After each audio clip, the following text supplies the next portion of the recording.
Assalamualaikum warahmatullahi wabarakatuh. Halo, ketemu lagi. Semoga kita semua selalu dalam keadaan sehat dan semangat belajar ya. Nah, di video ini kita akan belajar tema 5, subtema 1, muatan IPA, kompetensi dasar 3.5. Yang kita pelajari di video ini adalah komponen ekosistem. Yuk kita pelajari dengan baik di video ini ya. Oke, untuk kompetensi dasar 3.5, kita di video ini akan mempelajari ekosistem dan penyusunnya, jenis ekosistem, golongan hewan berdasarkan makanannya, dan daur hidup hewan. Meski banyak yang kita pelajari di video ini, tetap semangat belajar ya.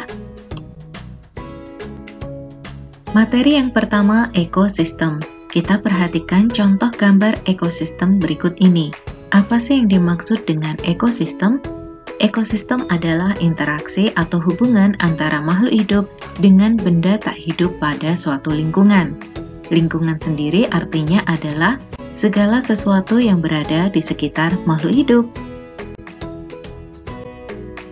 Ekosistem tersusun atas dua komponen, yaitu komponen biotik atau makhluk hidup, dan ada pula komponen abiotik atau benda tak hidup.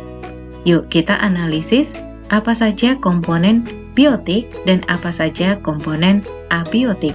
Kita amati pada gambar.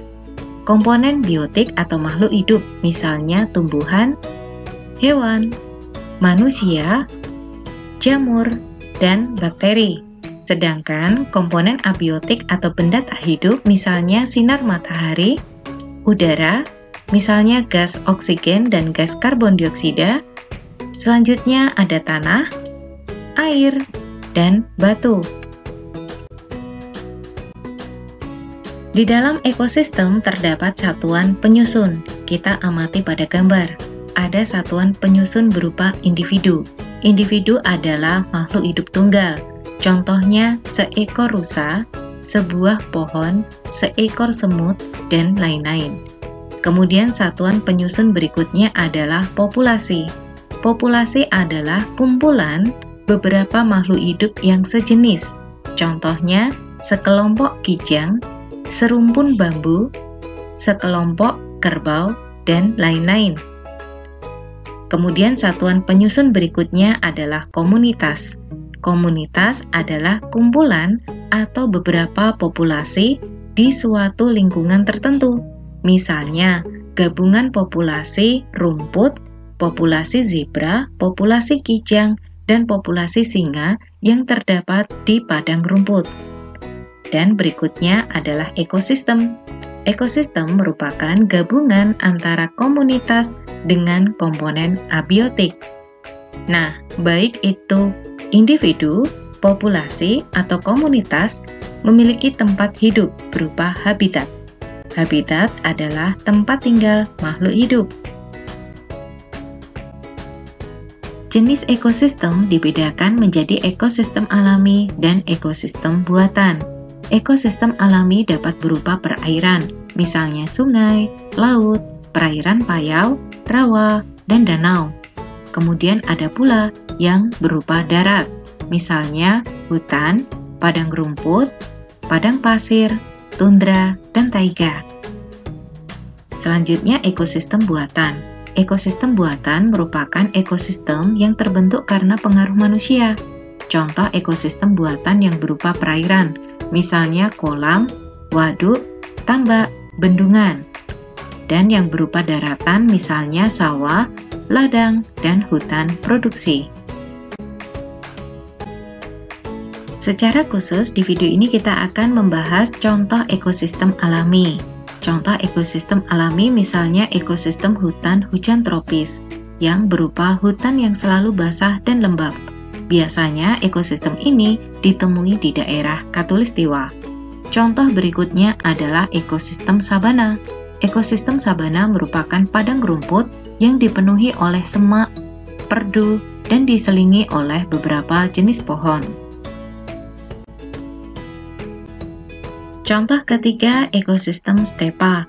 Ekosistem stepa merupakan padang rumput yang tidak ada pohonnya. Berikutnya, ekosistem gurun yang berupa padang pasir dengan curah hujan yang sangat rendah. Kemudian contoh yang kelima ada ekosistem taiga. Ekosistem taiga merupakan ekosistem yang tersusun atas satu spesies, misalnya spesies cemara, pinus, atau sejenisnya. Kemudian ada pula ekosistem tundra. Ekosistem tundra merupakan ekosistem yang dingin dan kering, dan biasanya ditemui di daerah kutub. Seperti yang telah kita ketahui, hewan merupakan salah satu komponen biotik dalam sebuah ekosistem.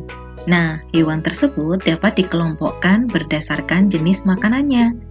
Berdasarkan jenis makanannya, hewan dikelompokkan atau digolongkan menjadi hewan herbivora, hewan karnivora, hewan omnivora, dan ada pula kelompok hewan insektivora. Yuk kita bahas satu demi satu ya. Kelompok yang pertama adalah hewan herbivora. Hewan herbivora merupakan hewan yang sumber makanannya berasal dari tumbuhan. Ciri-ciri dari hewan herbivora: memiliki gigi seri untuk memotong makanan. Selanjutnya, memiliki gigi geraham yang berguna untuk menggilas makanan berupa bagian dari tumbuhan. Ciri selanjutnya adalah hewan herbivora tidak memiliki gigi taring. Contoh hewan herbivora, misalnya sapi, kerbau, kambing, rusa, kuda, dan lain-lain. Kelompok yang kedua, hewan karnivora. Hewan karnivora merupakan hewan yang sumber makanannya berasal dari bagian tubuh hewan lainnya. Ciri-ciri hewan karnivora: memiliki gigi taring yang kuat dan tajam, dan berguna untuk merobek makanan. Kemudian ciri yang kedua adalah memiliki gigi seri yang berguna untuk memotong makanan.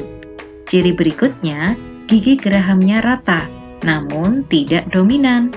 Gigi geraham pada hewan karnivora digunakan untuk memotong hewan yang kecil. Contoh hewan karnivora misalnya harimau, anjing, ikan hiu, singa, ular, buaya, kucing, dan lain-lain. Kelompok yang ketiga adalah hewan omnivora. Hewan omnivora merupakan hewan yang sumber makanannya berasal dari bagian tumbuhan dan tubuh hewan lainnya. Nah, ciri-ciri hewan omnivora yaitu memiliki gigi seri, gigi taring, dan gigi geraham yang seimbang perkembangannya.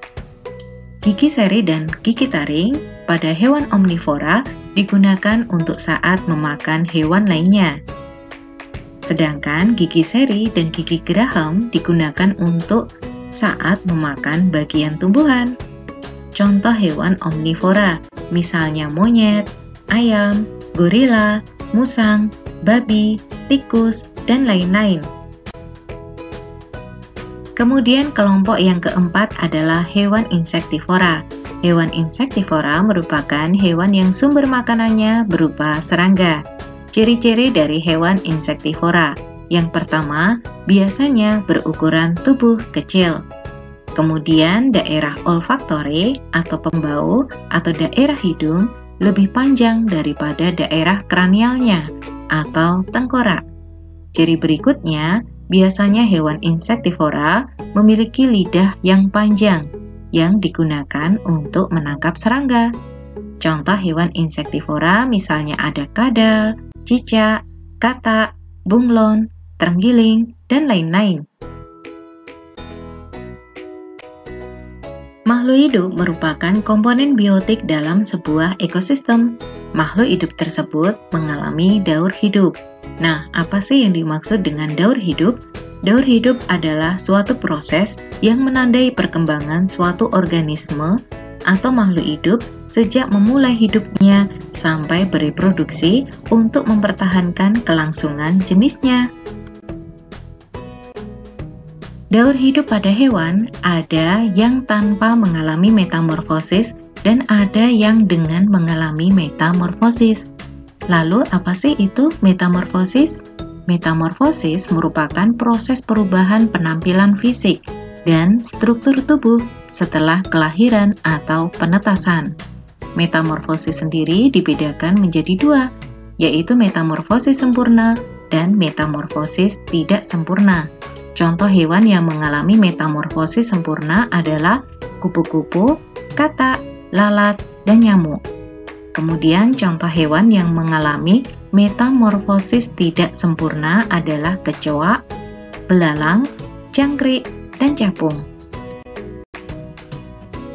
Oke, apa itu metamorfosis sempurna? Metamorfosis sempurna adalah metamorfosis dengan tahapan dan bentuk larva yang sangat jauh berbeda dengan bentuk imagonya atau tahap dewasanya. Selain itu, metamorfosis sempurna juga mengalami fase pupa atau kepompong. Tahapan pada metamorfosis sempurna adalah telur, larva, pupa, kemudian imago atau dewasa. Contoh hewan dengan metamorfosis sempurna misalnya kupu-kupu, lalat, nyamuk, katak, lebah, dan tawon. Metamorfosis sempurna pada kupu-kupu. Telur yang menetas menjadi larva yang berupa ulat, kemudian berkembang menjadi pupa atau kepompong, selanjutnya berkembang ke tahap imago yang berupa kupu-kupu dewasa. Kemudian metamorfosis sempurna pada lalat. Telur menetas menjadi belatung, kemudian berkembang menjadi pupa atau kepompong, dan berkembang ke tahap imago berupa lalat dewasa. Metamorfosis sempurna pada nyamuk. Telur menetas menjadi larva berupa jentik-jentik atau tempayak, kemudian berkembang menjadi pupa atau kepompong, dan berkembang ke tahap imago berupa nyamuk dewasa. Dan metamorfosis sempurna pada katak. Telur menetas menjadi berudu atau kecebong. Berudu berkembang menjadi katak muda, dan katak muda berkembang menjadi katak dewasa.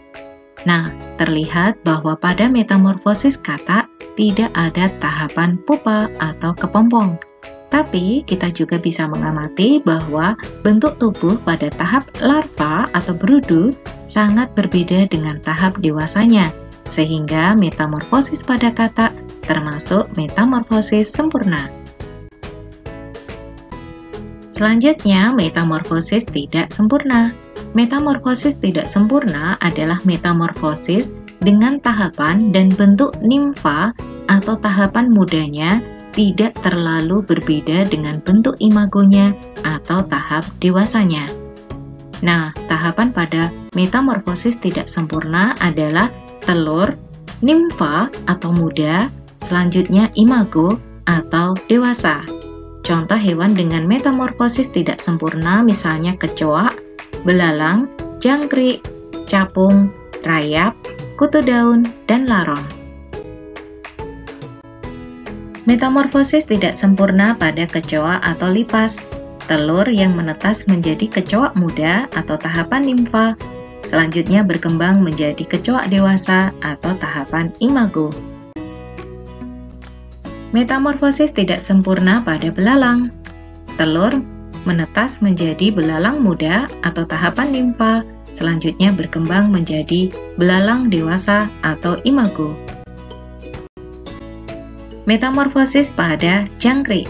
Telur menetas menjadi jangkrik muda atau tahapan nimfa, kemudian berkembang menjadi jangkrik dewasa atau tahapan imago. Selanjutnya, metamorfosis tidak sempurna pada capung. Telur menetas menjadi capung muda atau tahapan nimfa, selanjutnya berkembang menjadi capung dewasa atau tahapan imago. Oke, kita sudah selesai belajar. Terima kasih sudah menyimak video ini dengan baik. Sampai jumpa. Wassalamualaikum warahmatullahi wabarakatuh.